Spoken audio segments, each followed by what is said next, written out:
Hello, everybody. It is important that we update you on what's going on in Nigeria with the protest. It is day two of the protests. Therefore, we do not want the day to close without us updating you on what is happening in Nigeria. The protest, as you know, started yesterday. They were announced all across the country in Nigeria, and for some reasons which are really specific, and they speak to the needs of the people and the fact that the country is not being run well, and therefore they were termed as end bad governance. So the protests against the bad governance that is happening in Nigeria. And of course, which bad governance has brought about agony within the country and suffering, a lot of suffering, unemployment, the devaluation of the currency. But we have spoken briefly on that in our past presentation and update on what is happening within the country. Therefore, today we are going to give you a little bit of course, update on what is happening within the news, the various news, what they are saying, and of course, the main platforms in Nigeria. And we want also to look at the demonstrations themselves. What is the level of consciousness that has been attained when we look at, for example, what is happening with the placards within the people? They have happened majorly in the northern part, in Lagos and Abuja, and in the southern part of the country, there has not been a lot of demonstrations there.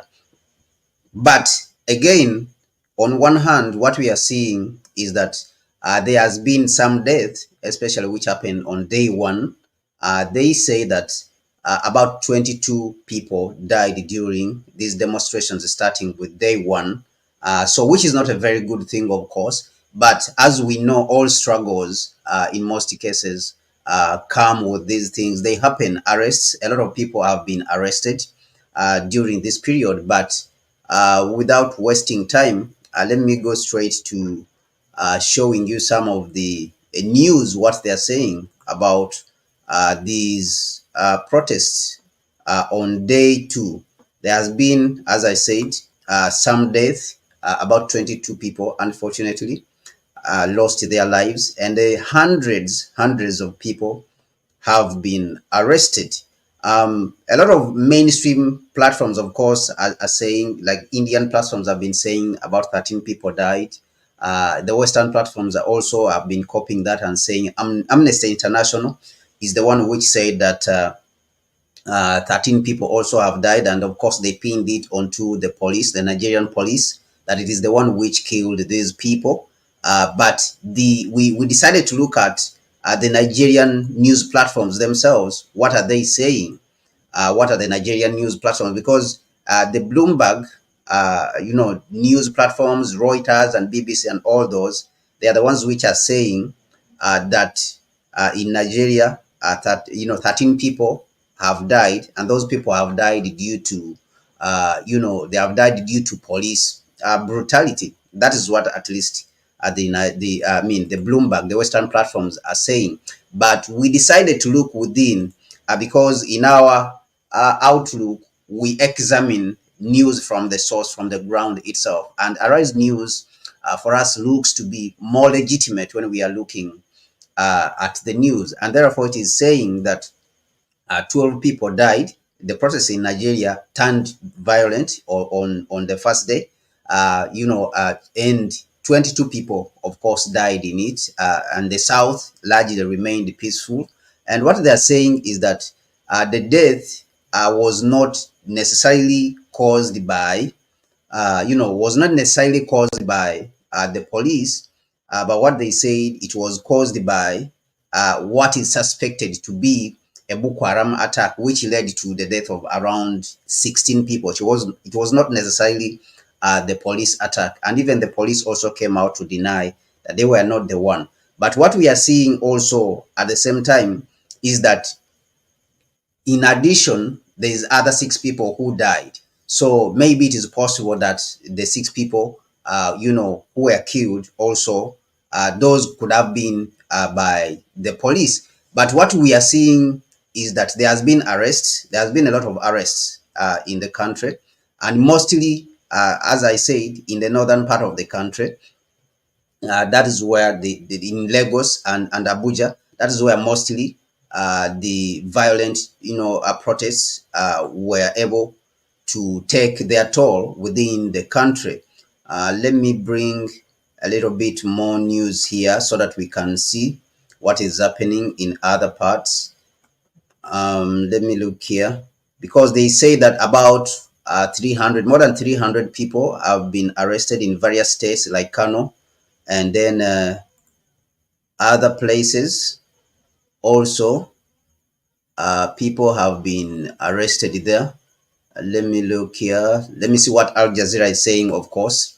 Al Jazeera is also saying that tear gas as Nigeria's economic hardship protests resume.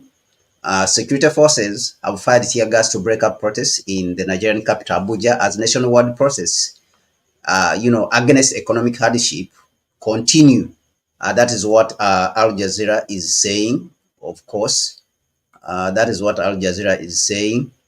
And they're saying that curfews were ordered across several northern cities and states on Friday after clashes erupted in the city of Kano and Abuja the previous days. Human rights group, so-called groups, Amnesty International, said that at least 13 protesters had been killed by, in the three northern states. The authorities have not commented on any death yet. But what we are seeing in a Nigerian platform is that 22 people have been killed. So we will not take the words of Amnesty International because even these organizations, they are Western in their outlook, so we don't want to rely on them very much.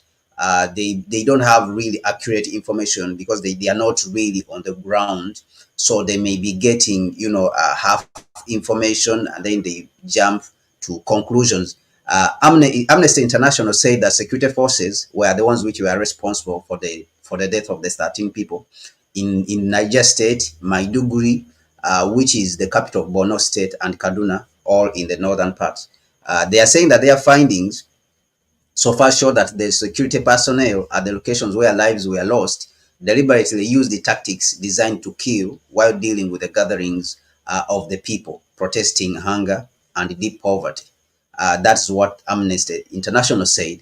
Kaduna State Police spokesperson Mansour Hassan said on Thursday that the police had fired tear gas at protesters but had not used the live ammunitions. So that is what at least the police say, that they are not the ones who killed the people. But we saw the report also from Arise News, what it said.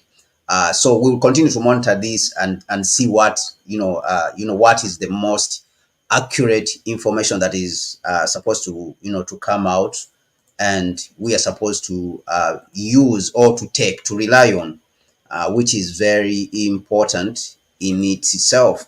Let me see the other news which is coming in, what it is saying about the arrests which happened. Let me share the arrests which happened also. 1212. Okay, about 126 arrests. Okay, they are saying there has been about 126 arrests, especially in Kano. These were 126 suspects were arrested in Kano, and of course they say that some of the reasons were because these people were looting. They said some of them were looting. Of course, that is the claim by the police, that the people were looting. That is what they say. So about 326 people have been arrested because the violence, of course, erupted, as you are seeing, that the police even started using tear gas.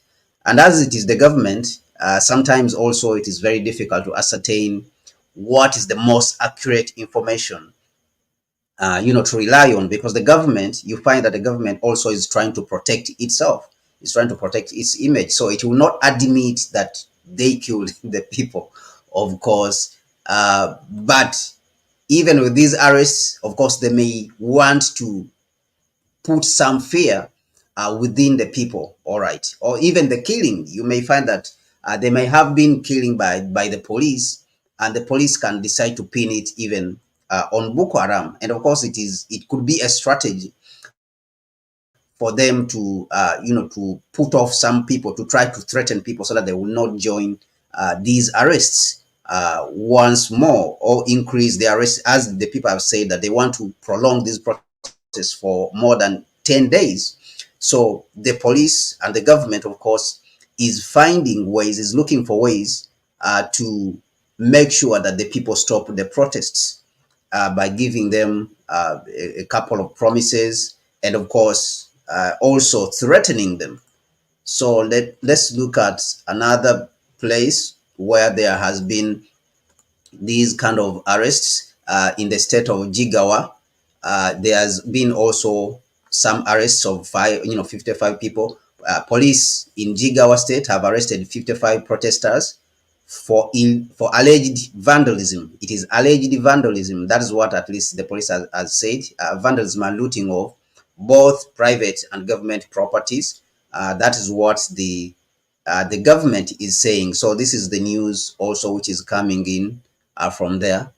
They say that some of the items were recovered from the protesters, including about 35 motorcycles, 3 tricycles, 12 bicycles, and then about and about 13 bags, 113, and about 13 cycles. They say that 35 motorcycles, 3 tricycles, 12 bicycles, and 111 bags of fertilizer, chairs, and 40 cartons of mosquito nets. These were some of the items which were being taken by the protesters. That is what, of course, the police itself is claiming. So those are some of the updates. Let us look at what the opinion, at least the opinion leaders in the country are saying. People like Peter Obi, what are they saying in the country? And of course, we will later look at the general outlook from a Pan-African perspective. What do we think about these protests? But let's go to Peter Obi and see what he is saying, and then of course Atiku, because these are the major opinion leaders in the country, and they of course have strong say in how the country is being run. So it's important to pay attention to what they are also saying, because it is very important. So Peter Obi came out later on.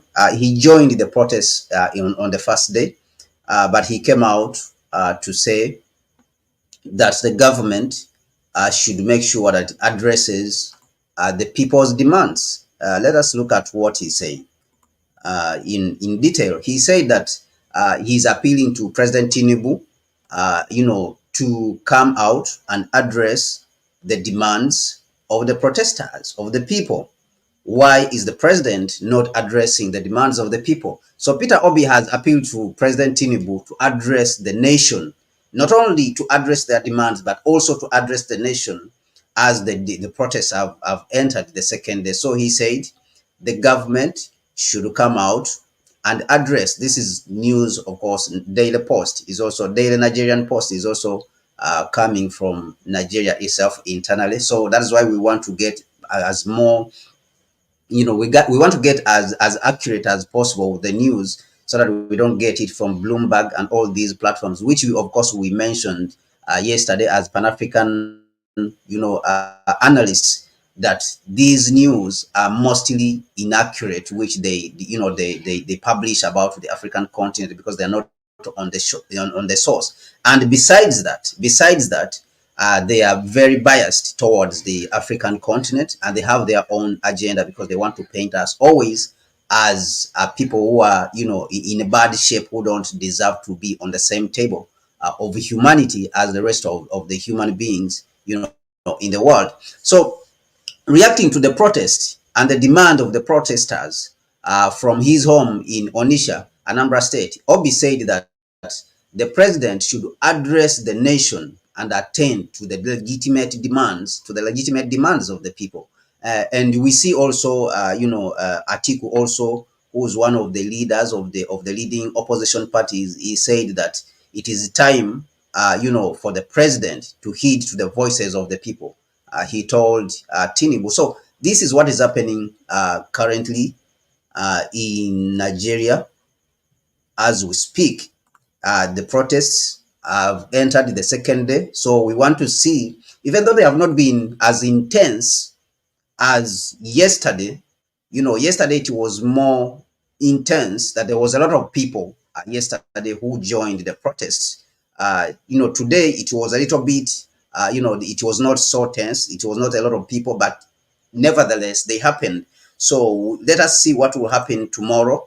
Nevertheless, tomorrow still we expect that they will happen, because originally the protesters said that the protests will happen for 10 consecutive days. So tomorrow is the third day. So let us see how it will go tomorrow. Let me share a little bit more to see one of the highlights of these protests, which show the demands of the people, because the people are talking about the increased cost of living. But all these attached, all these demands with the Nigerian protesters are attached to the policies which Tinubu has implemented in Nigeria, and they have to do, of course, with how difficult the lives of the people have become. The people's lives are difficult. The lives of the people are difficult. That Tinubu is implementing certain policies that are unfriendly to the people, and that is the increase in fuel, the removal of subsidies, and of course which leads to spiraling increase in other costs of life. The cost of living have spiraled, and of course people are complaining also about the fact that there's a lot of corruption within the Nigerian government, and of course the ruling class itself also, it is giving itself huge salaries. They depend on the people, on the people, and yet the people are not benefiting from the resources. And of course that has to do with oil.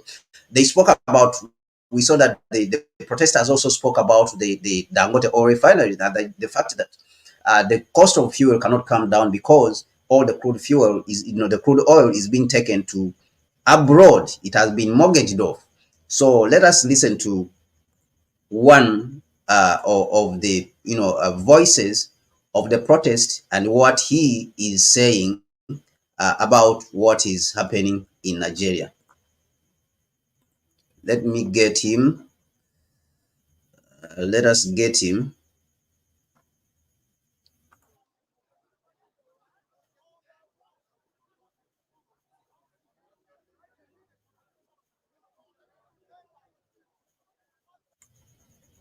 Tinubu and his son and 23, as a result of the exchange loss. Why will Tinubu devalue the naira when you know Nigeria is not yet a producing country? Tinubu has led us into the ditch. Tinubu is clueless, and if he's clueless, he should leave the place. The renewed hope he promised us is no longer working. Imagine he has spent 1 out of 4 years, and the whole economy has been turned upside down. Interest rate is now 26.5%. Inflation rate is now 34%. Our public debt is now 121 trillion naira. Tinubu took it from 77 trillion. Just in 10 months, Tinubu has borrowed 41 trillion naira. Our public debt is now 121 trillion. Just last month, they borrowed money from Afrexim Bank with our crude oil. They borrowed the loan, they have mortgaged our economy. They have mortgaged the future of you and I. The crude oil that is meant to be sold to dangote for production indigenously to reduce the cost of PMS in Nigeria has been used to borrow funds. That is what Tinubu has done. Tinubu is the most clueless president as far as Nigeria is concerned. He has failed us, and that's why we are here. That's why we are here. Ṣé democracy lèyí? Ọlálékè Paul Okusanya, aka Synergy, where 2 plus 2 is equals to 5. For those that can decode the anti-log. Nigeria is a country that has been so blessed. We shouldn't be suffering because of petrol, because crude oil is our basic resources. But we are suffering for what we have. We are suffering for what God have endowed us with. Tinubu should leave that seat if he doesn't know what to do. In just one day, Tinubu removed the fuel subsidy. So in a day, he can also reverse it. In a day, he can fix the exchange rate. So as we are seeing, the when it comes to fuel subsidies, of course, this is something also which President, the former President Obasanjo, was against, that you cannot just wake up in one day and remove the fuel subsidies, which we are benefiting, a lot of people. And I think at the beginning of this year, it was last year, I think, when Tinubu just came to power, because he's been in power, I think, for close to a full year. We wrote an article, I wrote an article on this, that Tinubu needed to do a restructuring of the economy, not actually carrying out reforms. Those reforms, of course, most of them which are coming from the World Bank. And from the speech that we have just seen, it shows that the Nigerian people, of course, have gained a very, reasonable and important level of consciousness when it comes to their country and their resources. And this is very, very important when we are talking about the transformation of the country, because the people should be at that level whereby they understand the core problem, of the country. And of course, this brings us to one video which I wanted us to look at, because the placards, even in themselves, which are being shown, which are being carried up by the people, they are able to paint for us a picture of the level of consciousness of the people, who are carrying out the demonstration itself. So let's have a look at the some of the placards that the people, are carrying, and this shows us, to what's the level of consciousness, of course, of the people in the country.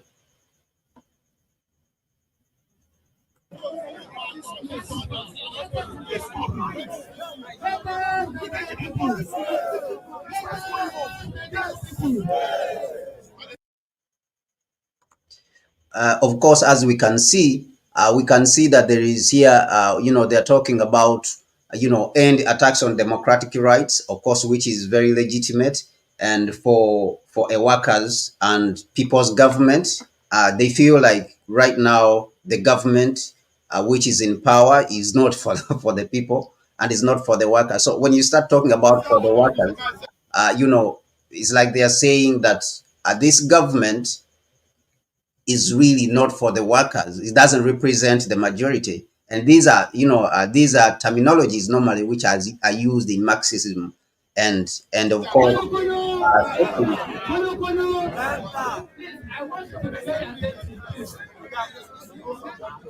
At the center of our agitation here, at the center of, and of course, at the back here also, if I may bring this, at the back here, if you look at this poster, at the back here, they say profit sowers, people suffer. The capitalist system. I think if I could see this poster very well. Is the right to free speech. Even if you do not agree, even if you do not agree, the person has the right to express. Is that so? Do we agree to that? So it's on that basis that I will bring in the additional commissioner for police. Let him make. So when you look at the poster at the back here, it shows us that there's really an increased level of consciousness at the back here, where you are seeing where somebody is standing. It shows that there's an increased level of consciousness even among the people against the system, the capitalist system there.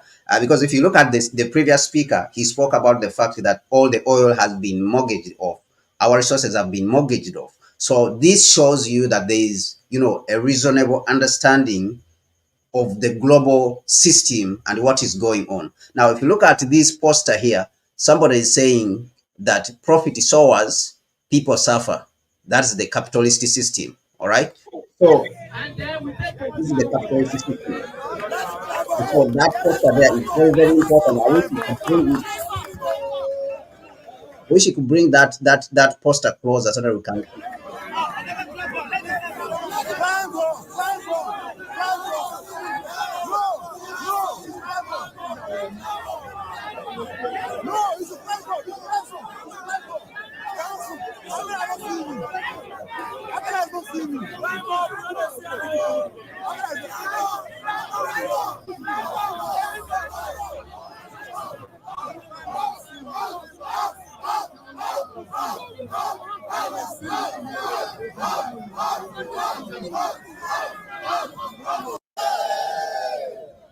And so, today is day 2, am I right? Yes. And we have 10 days to go, right? Yes. We want this struggle to continue, am I right? Yes. Please do us a favor. Our mentor struggle, can you follow me? He's standing right there. He's watching us. He's looking at us. Please, permit the officers to address us. Those people, it's called the committee, got intelligence reports of certain elements who were inserting ourselves inside the protest, doing surveillance and all of that. Some of them were even holding arms. I remember that myself, Comrade Juwon, Barrister Nibi Efong, and a number of lawyers, as well as one or two journalists, including journalists from Punch, decided to go to meet with the police to report that intelligence. I can't remember the name of the most senior police officer who was here yesterday that we reported. And they were Fatai or something. And the area commander was also there. What they told us more or less was simply that they were not interested in acting on those reports. In fact, what one of them said was that, have we been attacked? And we said, should we wait until we are attacked before you respond to this SOS?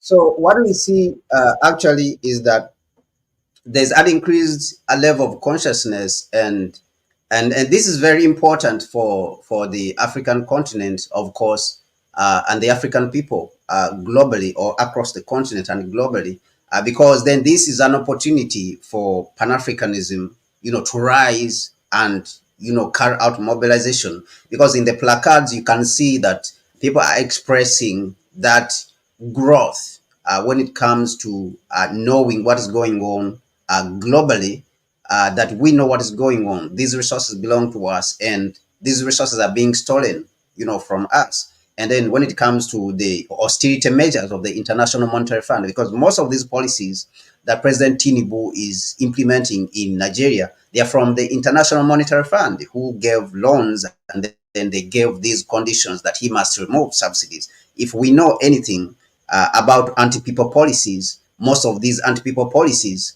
come from the International Monetary Fund. That is where they have always come from, simply because they want to take over the economy and suck out to the economy all the growth from the economy and send it to Washington, send it to the Western world, so that the Western world can continue to grow and suck the blood out of these nations which are just growing. So we see in these demonstrations, people like, terms like, capitalist system, is killing us, people friendly, government. That is what we are looking for. And others, we even saw some placards which are showing that we want a socialist in Nigeria. So it shows really a huge growth in the understanding of the people, and the environment in which they are living. But what do you think? What do you think that these protests, will be able to bring? Will they be able to achieve, the objectives? And where do we go from here? Looking at the protests that have been happening all across the African continent, you should have your say also. Put it in the comment section and contribute to Connect Africa, because this platform is not just for us, to come and talk to ourselves, but rather also is a place for contributing to that organization and bringing into being the Africa we want. We believe that we are in that generation, we are in that era whereby we should bring a new Africa into being. And of course, it starts with dialogue. So you need to make a contribution to that process. So I want to thank you, everyone who's watching. Don't forget to subscribe if you are new to the channel, and also to share, the update with others who are watching, all over, all Africans, share the platform with them, invite them to be part of the platform. And we appreciate you. Thank you so much for being part of Connect Africa. See you next time.